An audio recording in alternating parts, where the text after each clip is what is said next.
Muy buenas noches, bendiciones a cada uno. Gracias al Señor por darnos la oportunidad de estar aquí. Que Dios los bendiga grandemente y abundantemente también. Vamos a orar para que Dios nos dirija en el estudio de su palabra. Dios primero, hoy vamos a intentar ver dos libros. Vamos a que Dios nos dé la gracia para poder ver dos libros en esta noche. Oremos. Señor, en el nombre de Jesucristo, yo reconozco la incapacidad humana a la hora de llegar a un libro eterno, a un libro perfecto, a un libro inerrante. Señor, gracias te damos porque usted nos alimenta a través de este libro. Gracias porque nos da la oportunidad, el privilegio y el honor de predicarlo, de enseñarlo, de comunicarlo. Te ruego, Dios, por gracia para saber hacerlo y poder transmitirlo de la mejor manera. Quiero pedir por los hermanos y las hermanas, los amigos que se unen, Dios, a nuestro estudio bíblico por el internet, Señor.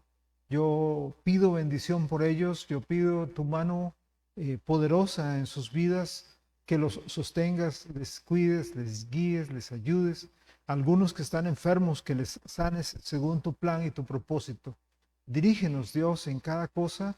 Muéstranos, Señor, tu gracia y el camino por el cual debemos seguir. Estamos estudiando los libros de la Biblia, Señor, libro, por lo menos en un esbozo general. Yo te pido que tú, Padre, me des la gracia y la sabiduría para transmitirlo y a todos para recibirlo. En Jesucristo te lo pedimos. Amén. Ok, ya hemos visto el libro del Génesis y el libro del Éxodo. Estamos viendo un vistazo de cada libro para que cuando uno llega y va a sentarse a leer la palabra, pues tenga una noción de qué trata más o menos cada libro y así le sea un poco más fácil comprenderlo. Vamos a entrar al tercer libro de la Biblia, que es el libro de Levítico. Como dije, Dios primero con su ayuda, vamos a ver dos libros esta noche, Levítico y el libro de Números. Levítico es el tercer libro de lo que se conoce como el Pentateuco. Penta 5, teuchos, cartuchos, que era donde se guardaban, digamos, la ley. Entonces, el tercer libro de la ley o el tercer libro de la Torá, como algunos también se conocen.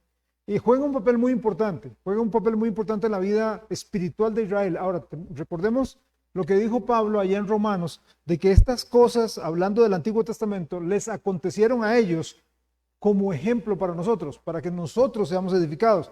O sea, el Antiguo Testamento no es solamente historia. Si bien es cierto, hay historia y mucha historia, y hay historia que atañe, que afecta directamente a la nación de Israel, pero esta historia a nosotros nos deja enseñanzas espirituales para este siglo. Si bien es cierto, no sacrificamos, como vamos a ver ahorita, como hacían los israelitas, pero sí hay principios, hay un principio doctrinal muy importante, que Jesucristo, el Cordero, fue sacrificado por amor a nosotros. Pero también hay aplicaciones prácticas para nuestro diario vivir. Entonces, el libro de Levítico es importantísimo porque ayuda a entender la vida religiosa y la vida moral de Israel. Se centra en las leyes que Dios le dio a Moisés para que se las transmitiera al pueblo. ¿Para qué? Para guiar al pueblo en su relación con él y guiar al pueblo en su relación entre ellos, porque tomemos en cuenta que Israel estuvo por años como esclavo. O sea, las generaciones que conocían cómo se gobernaban, cómo se manejaban, no tenían ni idea, salvo lo que habían visto de Egipto. Ellos salen al desierto, en el libro de Éxodo, es esa peregrinación donde salen de Egipto, entran al desierto, rumbo a un lugar que no saben dónde queda, Canaán, la tierra prometida, y van a ser guiados por Dios, pero ellos dicen, ¿y cómo nos vamos a guiar? ¿Y quién va a mandar aquí? ¿Y quién va a gobernarnos? ¿Y cómo vamos a hacer? Entonces Dios les da las leyes allá en el Sinaí. Recuerden, en Éxodo capítulo 20, Dios les dio esas leyes para que supieran cómo gobernarse como nación, en el campo religioso, etc. Dios ahí da en Levítico las instrucciones que tienen que ver con la santidad, instrucciones que tienen que ver con la pureza, tanto la pureza en la vida como la pureza en la vida, como en la práctica, ¿verdad? Y en el sacrificio. Su nombre proviene de la tribu de Leví. Su nombre proviene de la tribu de Leví, por eso se llama Levítico, el libro del Levítico. ¿Quiénes? Los levitas eran los designados por Dios para ejercer la obra del ministerio. O sea, no era cualquiera. Recuerde que habían 12 tribus de Israel, ¿sí? La tribu de Isaacar, Zabulón, Neftalí, Dan, Aser, etcétera, ¿ok? Pero los que se manejaban o los que manejaban las cosas de Dios, ¿recuerdan el tabernáculo? Los que armaban el tabernáculo, desarmaban el tabernáculo, posteriormente los que iban a adorar, cantar, los que de ahí salían los sacerdotes y los sumos sacerdotes eran de la tribu de Leví, no era de ninguna otra tribu. De aquí por eso se está dando una guía para los levitas. Ahora, usted dice, sí, qué bueno eso, pero ¿y a mí cómo me afecta en el siglo XXI? ¿Y eso con qué se come hoy?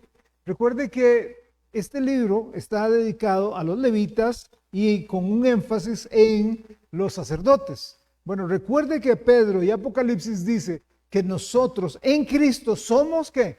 Reyes y sacerdotes. Entonces este libro nos afecta a nosotros. Si bien es cierto, para ellos era literal cada cosa ahí, para nosotros es espiritual. ¿Ok? Si el libro hablara con voz audible,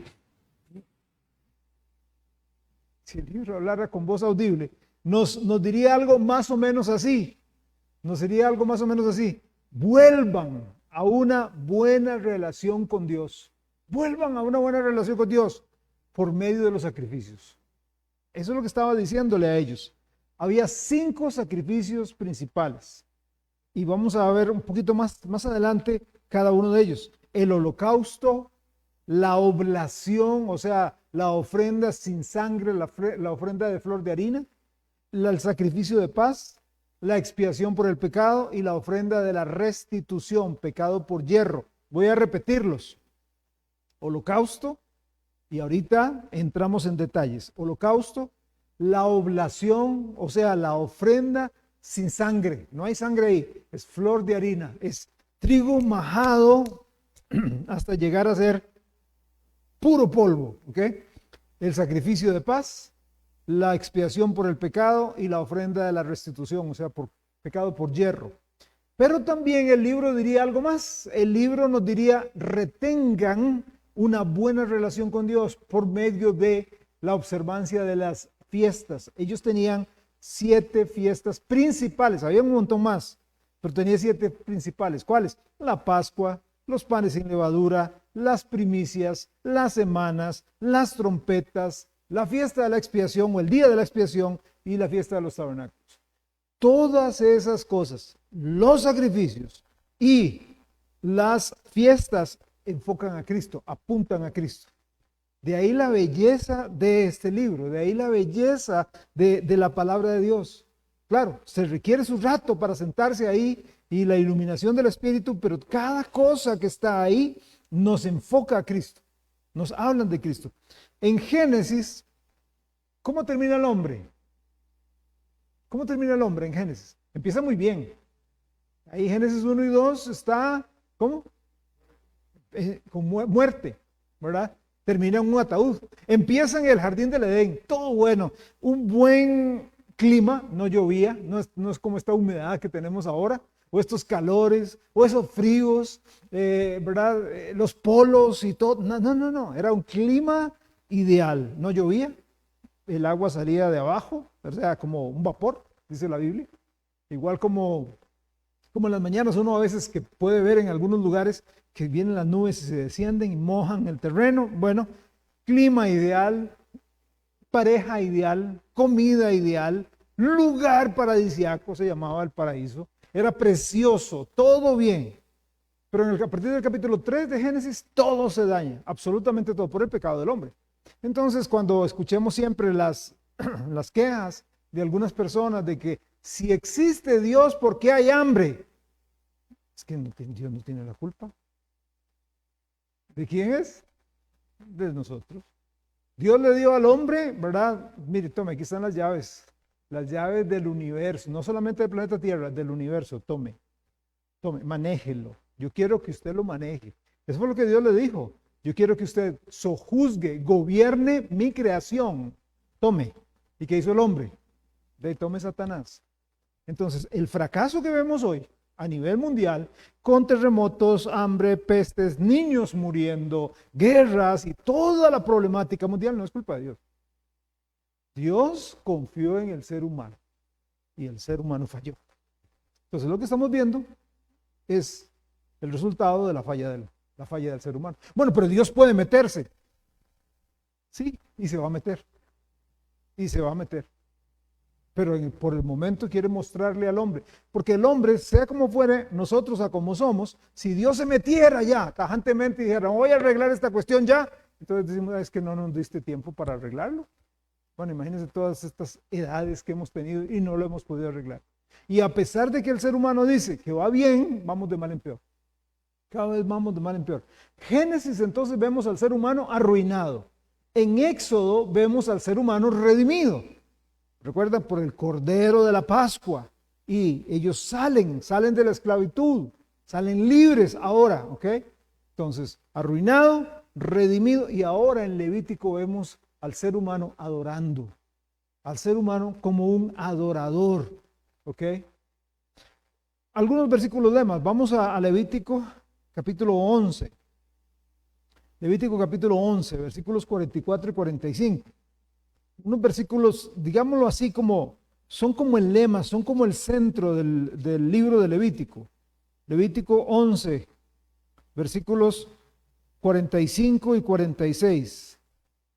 Levítico 11, 44 y 45, disculpen. Levítico 11, 44 y 45. Dice, porque yo soy Jehová vuestro Dios. Vosotros, por tanto, os santificaréis y seréis santos, porque yo soy santo. Así que no contaminéis vuestras personas con ningún animal que se arrastre sobre la tierra, porque yo soy Jehová, que os hago subir de la tierra de Egipto para ser vuestro Dios. Seréis pues santos, porque yo soy santo. Su similar en el Nuevo Testamento lo encontramos en Pedro, lo encontramos en Primera de Pedro capítulo 1, versículos 15 y 16. Hoy es como el día de las bullas, ¿verdad? Primera de Pedro 1, 15 y el 16. Veamos el similar de esto que fue.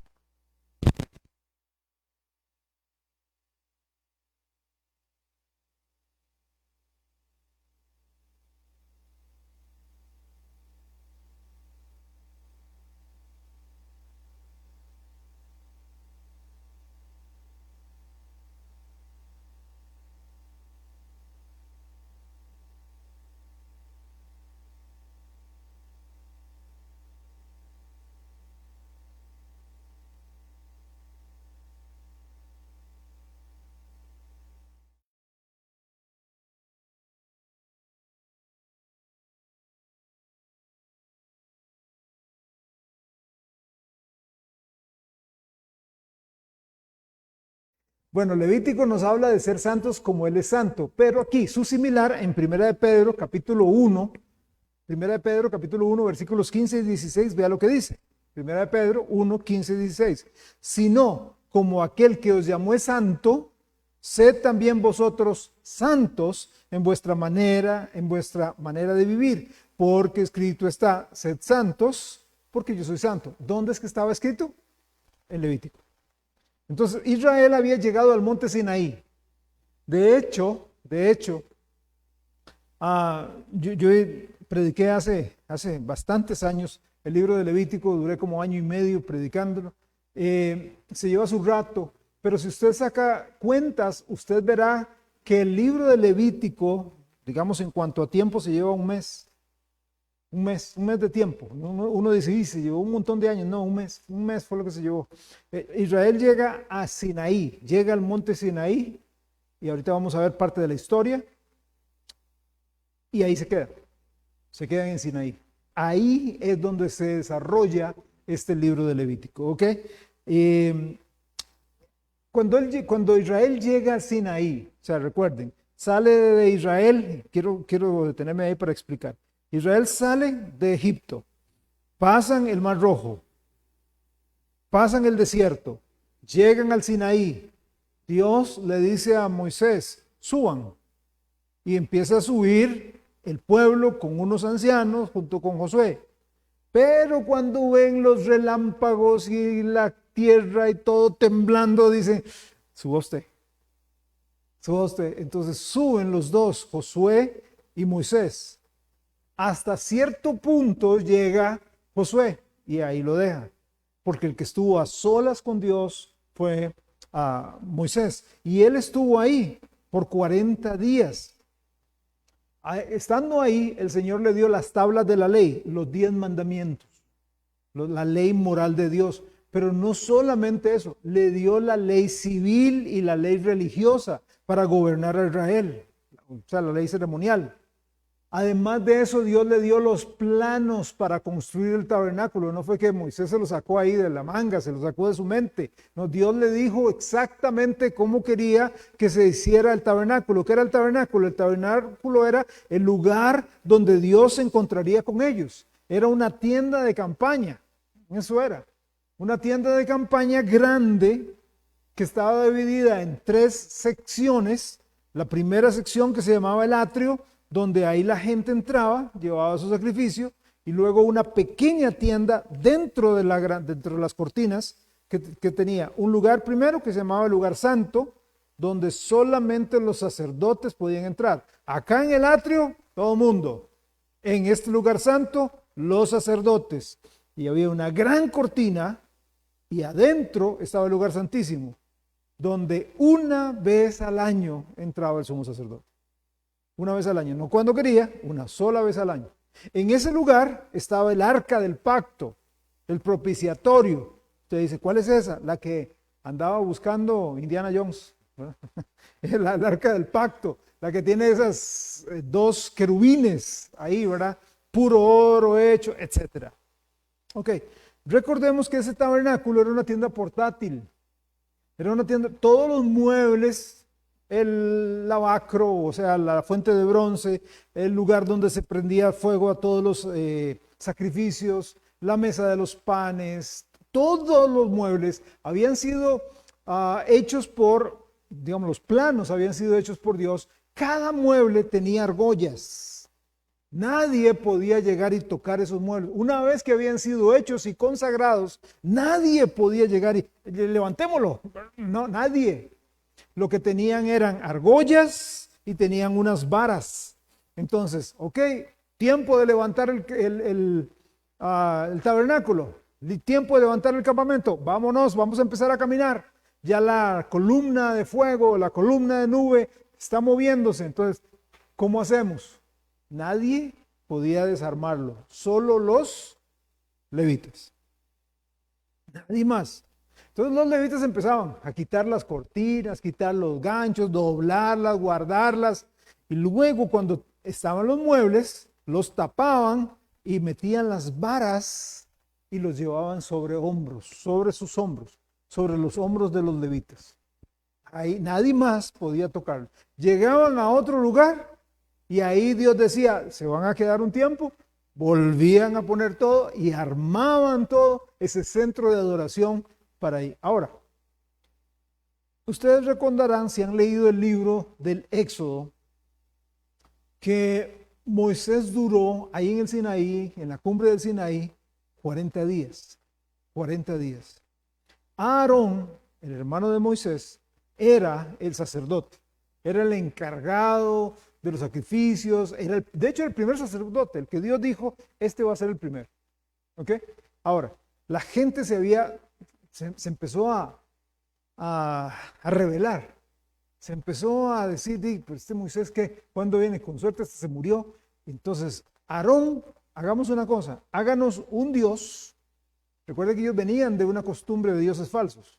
Háganos un Dios para que nosotros podamos adorarlo. Porque este Moisés no sabemos qué. Y este tal Jehová, a saber. Entonces, Háganos un Dios para que nosotros podamos adorarlo. Ahora, cuando nosotros pensamos en la adoración, muchas veces es por las películas, usted ve la adoración pagana y ¿qué se imagina? Generalmente nos imaginamos, ¿verdad? Tipo la isla de Gilligan o esos, vemos a un ídolo y un montón de gente arrodillada, ¿verdad? Haciendo como... y ya, y esa es toda la adoración. No, no, la adoración pagana iba mucho más allá. La adoración pagana incluía sacrificios humanos, la adoración pagana incluía demasiada inmoralidad e impureza sexual, y eso fue lo que pasó en ese momento. El pueblo se desenfrenó. Empezaron con esa adoración, empezaron a caer ahí en un trance raro, porque están siendo dominados por el diablo. Entonces empiezan a caer en inmoralidad sexual, a tener actos sexuales como perros, como animales, ahí delante de todo el mundo. Y eso fue lo que encontró Moisés y Josué, encontraron cuando descendieron del monte. De hecho, Josué se vuelve a Moisés y le dice, nos están atacando. Es un bullón, este griterío es de guerra. Y Moisés le dice, no, no, señor, no, señor. No oye ahí la cumbia y no oye ahí el merengue sonando por ahí. No los oye. No, esto es de fiesta. Fiesta desenfrenada. Bueno, fue tal el impacto que produjo en Moisés, que Moisés se enojó y las tablas que Dios había escrito con el dedo de su mano, las arrojó y las hizo 1000 pedazos. Dios castigó severamente ese pecado, con una gran mortandad. Éxodo entonces termina con el tabernáculo y con los utensilios ya terminados y en funcionamiento, y la gloria de Dios descendiendo del cielo. Pero hay algo muy interesante, no lo dije la semana pasada, veamos Éxodo 40. Yo dije nada más que la gloria de Dios había descendido. Ok, pero vean, Éxodo 40, versículo 33. Éxodo 40, verso 33 al 35.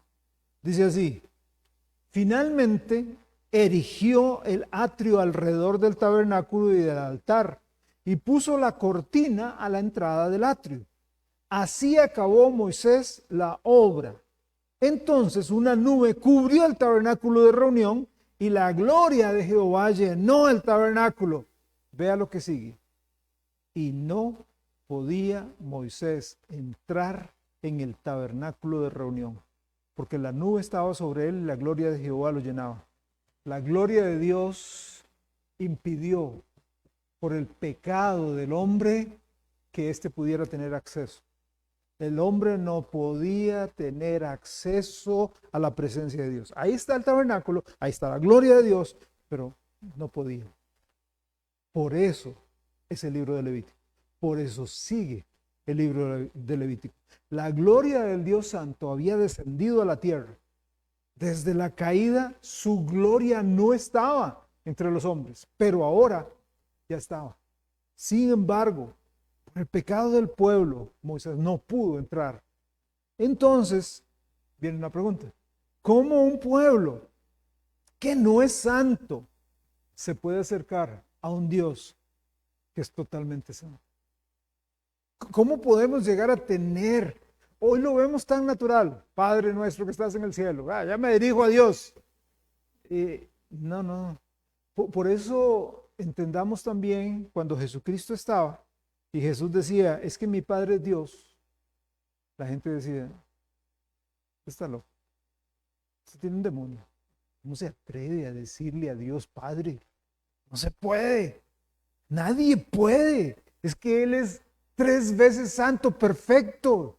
Nosotros somos pecadores, no podemos. Por eso es el libro de Levítico. Levítico le enseña a una Israel redimida que el camino de acceso a Dios es mediante el sacrificio. Mediante el sacrificio y el andar santo, el andar piadoso. Por medio de eso tenemos acceso a Dios. ¿Cómo empieza el libro? Levítico capítulo 1, verso 1. Recuerden que terminó diciendo, la gloria de Jehová cayó, Moisés no pudo entrar, pero vea lo que dice el versículo 1 del capítulo 1, llamó Jehová a Moisés y habló con él desde el tabernáculo de reunión, diciendo, Dios entonces le habla a Moisés, ok Moisés, te voy a decir ahora cómo podemos tener relación, cómo el hombre puede acercarse a mí, ¿ok? Levítico fue escrito entonces mientras los israelitas estaban acampados ahí en el desierto después de la salida. El libro se sitúa en el Sinaí, se centra en leyes, rituales y regulaciones que Dios le dio a la nación de Israel. Moisés, después de la esclavitud, ahora estaba guiando espiritualmente y como líder a esta nación, que como les dije, cifras conservadoras, podríamos decir que estaba entre 2 millones de personas y hay gente un poco más que agrega que es casi 3 millones de personas los que estaban ahí. ¿Cuál es el propósito de Levítico? El propósito de Levítico es instruir al pueblo sobre cómo vivir en santidad. Ese es el propósito, instruir al pueblo sobre cómo vivir en santidad. Santidad no es ser raro, santidad no es hacer cosas raras, hablar raro. Santidad es simplemente apartado con un propósito. Eso es lo que significa santidad. Dios, yo tomo voluntariamente por la obra de Dios, yo no puedo por mí mismo, pero por la obra de Dios en mi corazón yo decido apartarme del sistema mundano, apartarme de las cosas que no glorifican a Dios para Él. Yo me aparto me aparto del mundo, de las cosas contrarias a Dios para Él. Entonces, el libro de Levítico ayuda a entender a los israelitas la importancia de la adoración, de los sacrificios. Dije, no lo he dicho, lo voy a decir. Hay 3 partes importantes, digamos, se puede dividir. Recuerda que yo le dije en Génesis, podemos dividirlo en 2, ¿verdad? 4 eventos principales, creación, caída, diluvio y Torre de Babel, y 4 personajes importantes, Abraham, Isaac, Jacob, Jacob y José. Y Levítico podemos dividirlo en 3. ¿Cuáles son las partes en que podemos dividir? Rituales o sacrificios, sacerdocio y pureza y santidad. ¿Ok? Vamos a entrar rapidito a ver cada uno. Repito, no es un estudio exhaustivo, pero sí por lo menos para que usted le dé una guía. Primera división, rituales, sacrificios. ¿Ok? Eso lo vemos en los capítulos 1 al 7. Capítulos 1 al 7, rituales, sacrificios. Cuando analizamos los sacrificios de este libro, vemos que son cuadros, son figuras de Jesús, pero también aplicaciones a nosotros. Recordemos Hebreos 9:22. Búsquelo, por favor. Hebreos 9:22. Mientras usted lo busca, quiero recordarle que todos los sacrificios de este libro señalan hacia el Cordero de Dios que quita el pecado del mundo. Dice Hebreos 9:22, y casi todo es purificado según la ley con sangre, y sin derramamiento de sangre no se hace remisión. Como mencioné antes, eran 5 sacrificios. ¿Cuál era el primero? El holocausto. El holocausto, capítulo 1. El holocausto. Esta ofrenda del holocausto era una ofrenda que debía consumirse totalmente. O sea, se tomaba el sacrificio y dice la Biblia, se los recorto así, tenía que dividir el sacrificio por sus partes. No era hacer picadillo, sino era por sus partes. ¿Qué quiere decir eso? Extremidad derecha superior, extremidad derecha inferior, etcétera. O sea, tomaban al animal y lo partían por sus partes, lo desollaban, quitaban la carne, todo lo ponían en el fuego. Nada se dejaba al sacerdote, nada tenía el pueblo. Todo debía quemarse. Holocausto, una entrega total, Era una ofrenda voluntaria. Si usted quería, lo hacía. Si no quería, no lo hacía. Y era una ofrenda de olor grato a Dios. ¿Qué quiere decir eso? Que a Dios le placía cuando voluntariamente el judío llegaba y decía, aquí traigo esta ofrenda de holocausto. No tenía que hacerlo, no era obligatoria, pero cuando voluntariamente decía, yo quiero llevarla, tome, aquí está el cordero. Y el sacerdote lo tomaba, ponía la mano sobre el animal, oraba por los pecados, luego lo desangraba, lo partía, lo ponía y lo veía consumirse. ¿Ok? ¿Y qué simboliza en Cristo? Simboliza la entrega total de Jesús. Jesús no se reservó nada. Jesús se entregó totalmente. Él completamente se dio. ¿Y la aplicación para nosotros? Bueno, ¿por qué es voluntaria la ofrenda? Porque Dios no exige que usted se entregue. O sea, Dios no exige que usted se entregue. Deberíamos, es por nuestro bien, entregarnos. No estoy hablando de entregarnos para salvación. La salvación la da el Señor. Sino entregarnos para Él. Decir, hey, Señor, sea mi Señor. Es voluntario. No es automático. Yo voy a la iglesia y como voy a la iglesia, entonces sí, el Señor es mi Señor. No, no, no. Hay áreas de mi vida que tienen que cambiar. Hay cosas en mi vida que yo tengo que quitar. Hay cosas que yo tengo que incorporar. Eso es voluntario. Señor, aquí estoy.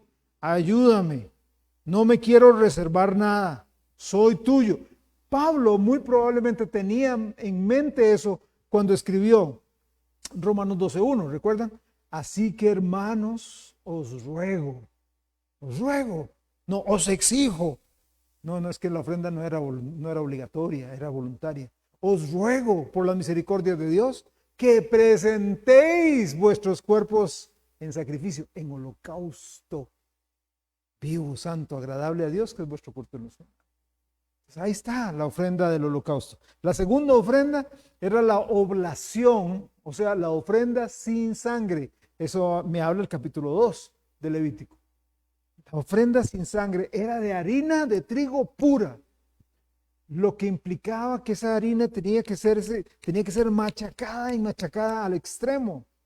No tenía sangre, pero sí aceite. Era voluntaria también. Era voluntaria. Si quería, se presentaba. Si no quería, no se presentaba.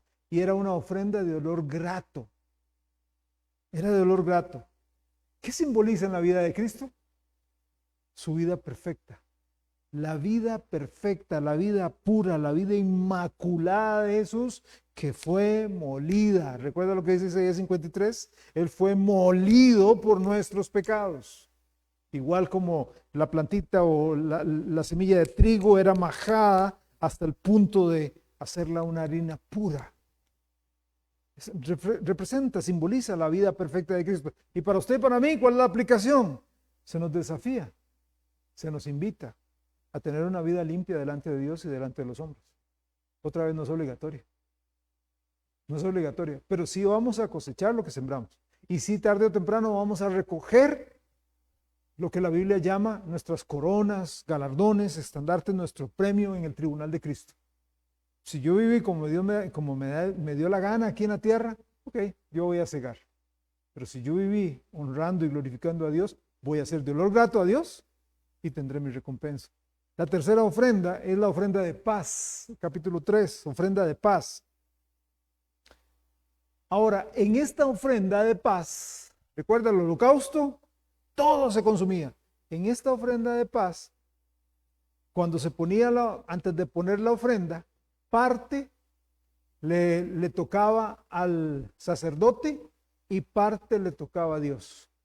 De esta ofrenda de paz, recuerde, usted dice, y todo Israel, las 12 tribus de Israel, ellos tenían sus ovejas, tenían sus cabras, tenían sus vacas, tenían sus cultivos, tenían de qué vivían los levitas, de qué vivían los sacerdotes.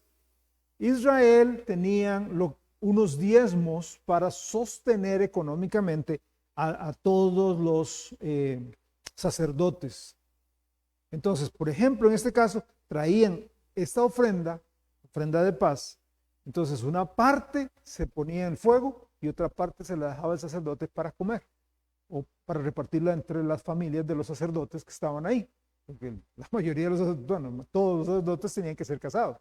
Entonces tenía que ver por su esposa y por los hijos. Era una ofrenda voluntaria de olor grato.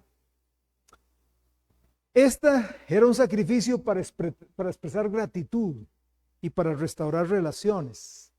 ¿Cómo se llama la ofrenda? La ofrenda de paz. La ofrenda de paz. ¿Quién es nuestra paz? Aquí está la representación de Jesús. Cristo es nuestra paz. Cristo es el que nos reconcilia con el Padre. Él es el que nos ayuda a hacer la paz con el Padre por medio de su sacrificio. Entonces, en Cristo nosotros tenemos paz con Dios y en Cristo tenemos la paz de Dios. Tenemos la paz con Dios. Puedo decirle papá, puedo decirle papi, puedo tener Dios y me va a atender y puedo tener la paz de Dios en medio de un mundo tan caótico, tan difícil, puedo tener la paz de Dios. Pero viene la cuarta ofrenda y es la expiación por el pecado. Las tres primeras eran voluntarias, eran de olor grato, pero aquí ya cambia el panorama. La expiación por el pecado. Cuando un judío pecaba, presentaba esta ofrenda. Involucraba cualquier tipo de pecado. Se enojó con la esposa, le gritó, ¿verdad? Le pegó una patada al gato, lo que sea. Cualquier pecado tenía que llevar esta ofrenda. Era una ofrenda obligatoria y no era de olor grato a Dios. ¿Por qué? ¿Por qué no era de olor grato? Porque nada que tenga que ver con pecado es grato para Dios. Jamás. Jamás. Y tenía que ser obligatoria porque si no hay derramamiento de sangre, no hay remisión. Si yo no presento esta ofrenda, no hay perdón. No hay perdón. ¿Ok? Esa ofrenda no se quemaba en el altar. Esa ofrenda no se quemaba en el tabernáculo. Esa ofrenda no se quemaba en la ciudad. Esa ofrenda se quemaba afuera de la ciudad. Qué interesante. Todos esos detalles nos apuntan, como dije, a Cristo. Porque Jesús no murió dentro de la ciudad. Jesús no murió en Jerusalén. Jesús tuvo que salir de Jerusalén. ¿Recuerda 2 Corintios 5:21? Al que no conoció pecado, por nosotros lo hizo pecado. Ahí está, esta ofrenda. Esta ofrenda, ok, es la ofrenda por el pecado que vienen a presentar. Bien, vamos fuera y allá la presentamos, afuera de todo. No es grata para Dios. Vamos a quemarla afuera. Jesús muere afuera, fuera de la ciudad. Murió por los pecados del hombre. ¿Cuál es la aplicación personal? El pecado hace separación entre Dios y nosotros. El pecado afecta nuestra relación con el Señor. Si bien es cierto, por la misericordia de Dios, nosotros no perdemos nuestra salvación. Si tenemos a Cristo, si ya Jesús, la Biblia es clara, el que a mí viene yo no le echo fuera. Si llegamos donde el Señor con humillación y Dios sálvanos, el Señor nos va a perdonar. Nuestra relación no se pierde cuando pecamos, pero nuestra comunión sí. Nuestra comunión sí. Ya no es igual. Ahí es donde uno dice, es que me siento tibio, me siento frión, ¿por qué? Porque el pecado afecta. ¿Qué es lo que tengo que hacer? Ir, 1 Juan 1:9, Señor, perdóname para que tu sangre me perdone y Él que es fiel y justo me va a perdonar. ¿Ok? Y me va a limpiar de toda mi maldad y la relación va a estar restablecida. Y la última ofrenda es la ofrenda de restitución, o sea, pecado por yerro, tenía que ver con faltas hacia el prójimo,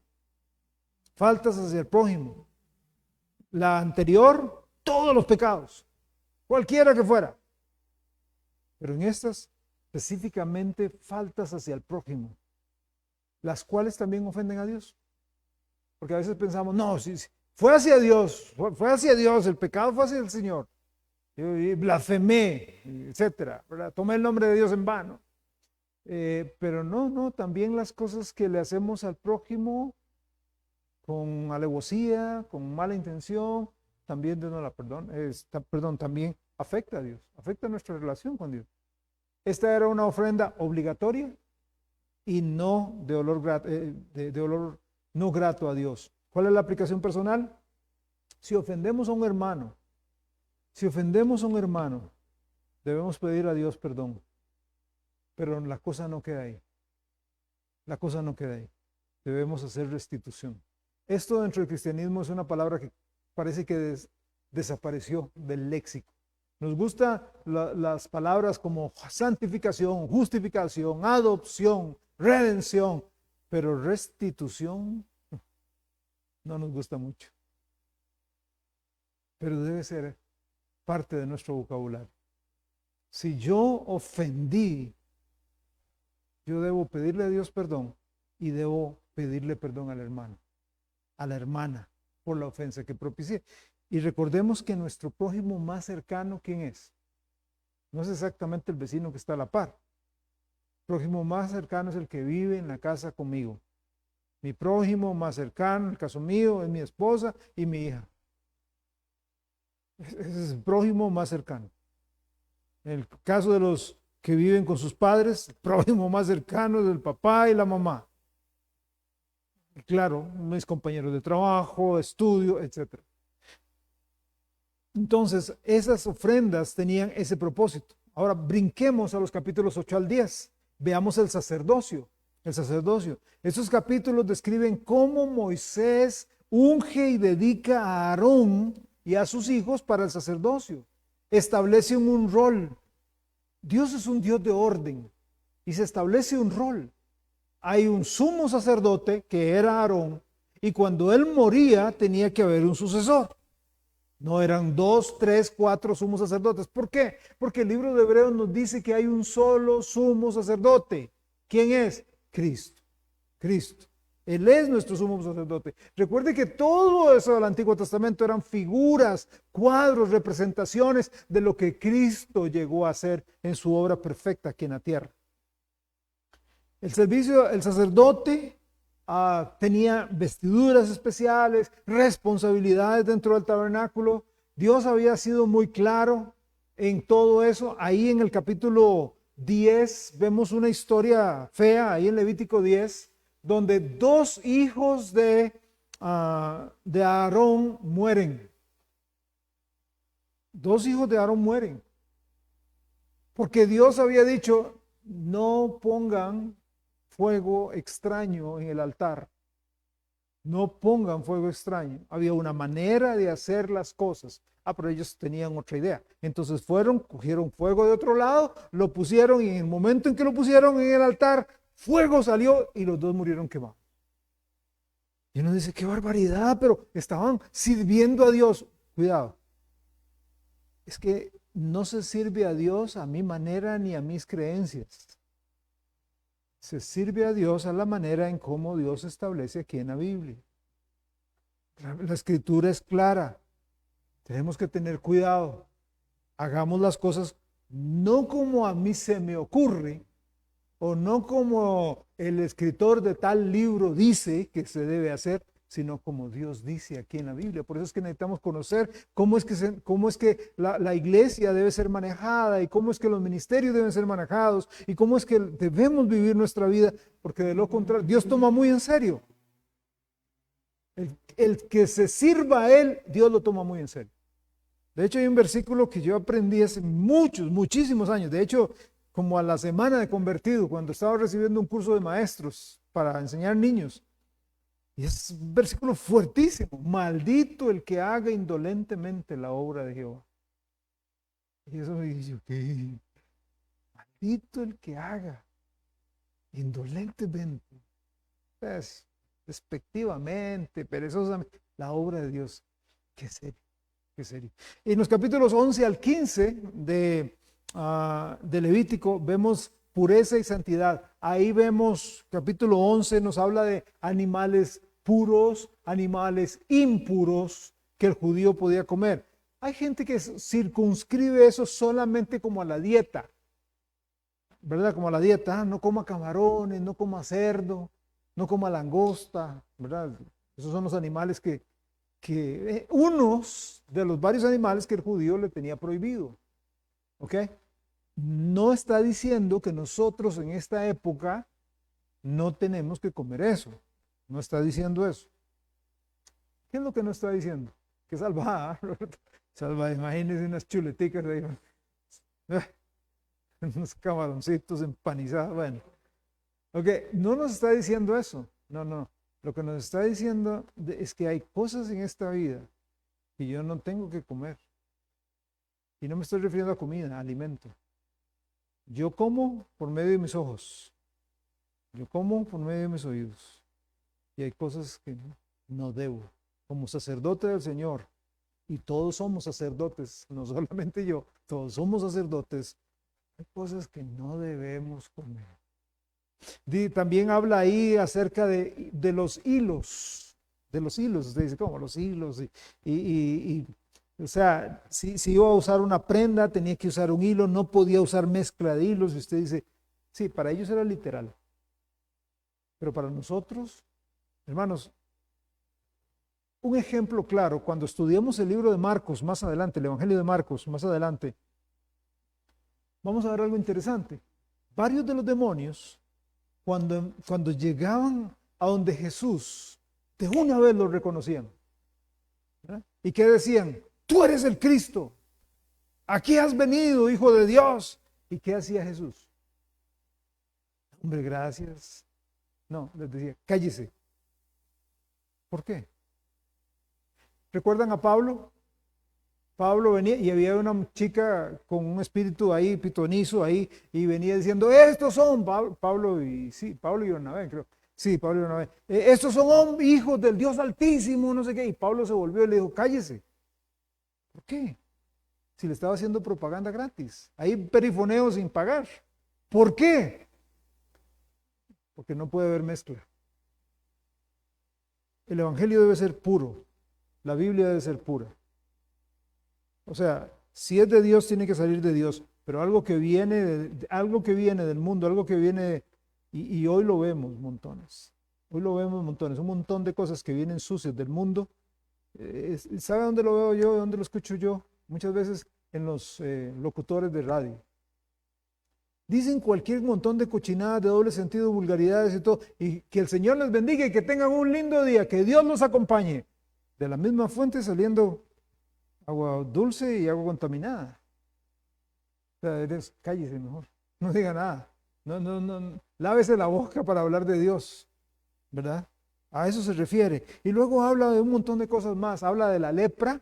La lepra es un cuadro del pecado en el ser humano. ¿Cómo empieza la lepra?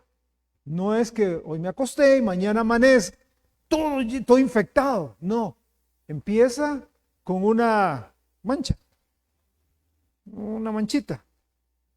Y al día siguiente pica. ¿Y por qué se extiende? ¿Sí? Porque me pica, me rasco,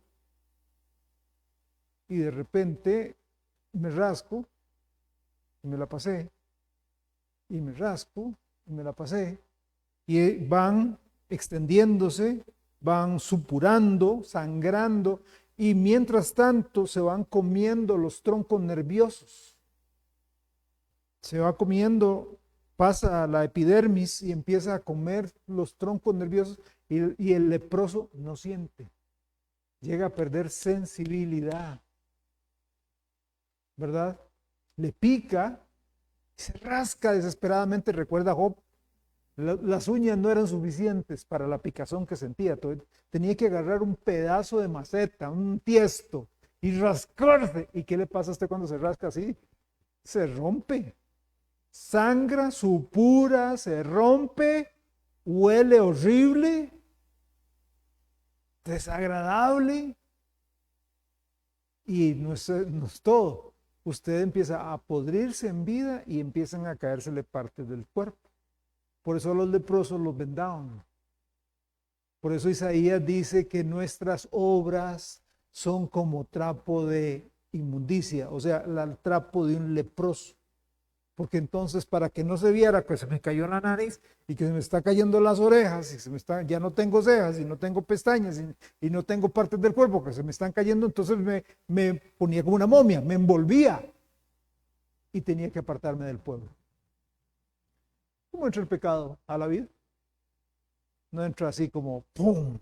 No, algo pequeñito. Deje la oración, deje de orar. No lea tanto la Biblia, no es tan fanático. Y ahí vamos. ¿Y qué es lo que va haciendo el pecado? Nos va insensibilizando a Dios. Vamos perdiendo esa sensibilidad. ¿Recuerda usted cuando usted recibió a Jesús? Yo les dije que iba a haber 2 libros, no, solamente Levítico. Cuando uno recibió a Jesús como Salvador, era un gozo, era ¡guau! Que los himnos y las canciones y la Biblia, entre más grande fuera mejor. Y andaba esas bibliotas. ¡Qué gozo! ¡Qué deleite! Los hermanos en Cristo y qué felicidad!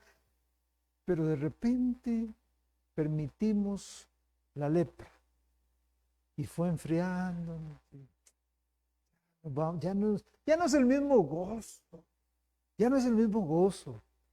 Yo puedo recordar en mi vida ir al culto en la mañana y ahí sentarme, generalmente me sentaba en la primera, segunda banca, un lapicero, un cuaderno y tomar apuntes como, no había internet, no había computadora, no había nada. Tomaba apuntes como loco. Y luego llegaba a mi casa, me almorzaba, teníamos una máquina de escribir, de esas durísimas, ¿verdad?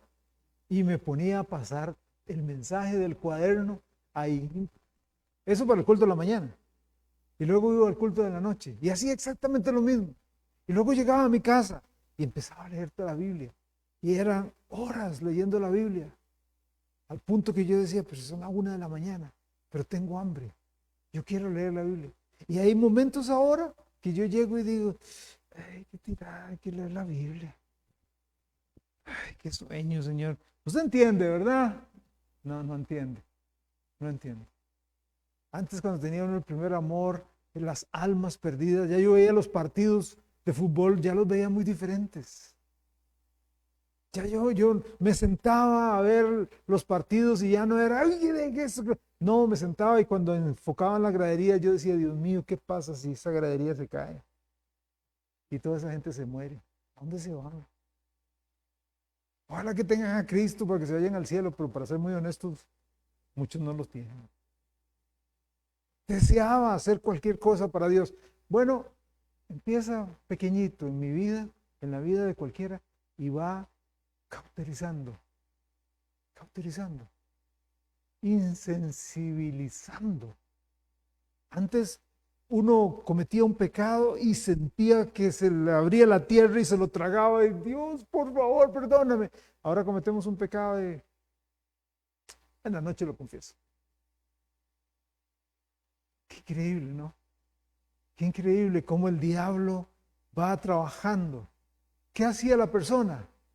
Tenía que salir. Era expulsada. Bueno, gracias a la obra de Cristo, nosotros los leprosos espirituales somos limpiados. Somos perdonados y hechos nuevas criaturas. O sea, esta piel podrida es limpia. Es limpia en Cristo Jesús. En el capítulo 14 de Levítico, nosotros vemos que el sacerdote, o sea, vea qué feo. Y usted lo lee y usted dice, qué raro. O sea, la lepra no era solamente de las personas, no. También la lepra afectaba a la casa. Recordemos que las casas no eran así como las nuestras, ¿verdad? Que eran de madera o de bloc. Las casas eran de arcilla, eran de bajareque, ¿verdad? De todo eso. Y cuando usted de repente empezaba a ver una mancha que empezaba a extenderse, nosotros hoy diríamos es humedad, ¿verdad? Traigamos ahí Voltex o quién sabe qué para ponerle a la pared. No, pero era la lepra. La lepra estaba en la casa. Y el sacerdote tenía que hacerle unas pruebas para ver si había lepra en la casa. Uy, ¿hay lepra en nuestra casa? No solamente en mí. ¿Hay lepra en casa? ¿Cuáles son las costumbres de la gente en casa? ¿Estoy permitiendo lepra en casa? No debo, no debo. Porque la lepra afecta a mi esposa, a mis hijos, a mi papá, a mi mamá, a mis hermanos, a todos los que habiten en casa. No podemos, no debemos. En el capítulo 15 se habla sobre las reglas de la impureza. Se habla, por ejemplo, acerca de la mujer cuando tenía el ciclo menstrual o el hombre que tenía flujo de semen. Todo eso siempre Dios decía, usted debe mantenerse limpio. Otra vez, en una manera física para ellos, pero en una manera espiritual para nosotros. Dios quiere que estemos limpios. Dios quiere que nuestra mente esté limpia. Dios quiere que nuestro cuerpo esté limpio. Dios quiere que nuestra alma esté limpia. En el capítulo 16 vemos el día de la expiación. Y es algo muy interesante. Se toma un chivo, ¿verdad? Se confiesa el pecado sobre ese animal y se suelta. Era ahí cuando usted va a leer un nombre, Azazel. Y entonces la gente especula, Azazel es el diablo y Azazel es... No. Azazel lo que significa es chivo expiatorio. Es que expía, el que sale corriendo, el que huye. ¿Ok? Ese era. Entonces lo agarraban en el desierto y lo soltaban. ¿Ok? Como símbolo de lo que pasa con nuestros pecados. Nuestros pecados en Cristo son perdonados. Como está lejos el oriente del occidente, Dios hizo alejar de nosotros nuestras rebeliones. ¿Dónde fueron mandados nuestros pecados? A lo profundo del mar, porque Dios no se acuerda más de ellos. Se fueron. Somos nosotros los que pasamos recordándolos. Ay, ¿qué se acuerda? Lo que yo era. Es que yo sí era, y yo sí hacía, y yo era pero malo. Y por eso esos testimonios a veces no me gustan mucho de gente como recordando, es que yo mataba, usted no sabe, y le cortaba la cabeza a la gente y jugaba fútbol y no, contemos lo que Jesús hizo en nuestra vida cuando nos cambió. Eso es lo que cuenta. En capítulo 17 hasta el 27 vemos el código de santidad. Ahí se prohíbe sacrificar animales fuera del tabernáculo, se centra la adoración, hay leyes morales, leyes éticas, bendiciones y maldiciones a la observancia de la ley, hay votos y ofrendas, hay instrucciones claras, hay principios muy bien determinados, hay detalles para los sacerdotes que debían cumplir. Es riquísima la enseñanza ahí. Quiero terminar con esto. ¿Cuáles son los temas principales de Levítico? Los temas principales son santificación, número 1. Santificación. Levítico me habla a mí y me hace un llamado a la santidad. La santidad está presente en todo el libro. Nos les recordaba al pueblo de Israel, nos recuerda a nosotros que Dios es santo y que debemos reflejar su carácter. Ese es un atributo comunicable de Dios. Dios es santo y Dios quiere que seamos santos y nos da la capacidad de ser santos. Nos dejó, número 1, la sangre de Cristo, nos dejó la Biblia, nos dejó la iglesia y nos dejó el Espíritu Santo. O sea, si no queremos ser santos, no digo que es fácil, porque este mundo se opone, mi carne se opone y el diablo se opone, pero se puede. El segundo tema es el sacrificio y la expiación. El sacrificio.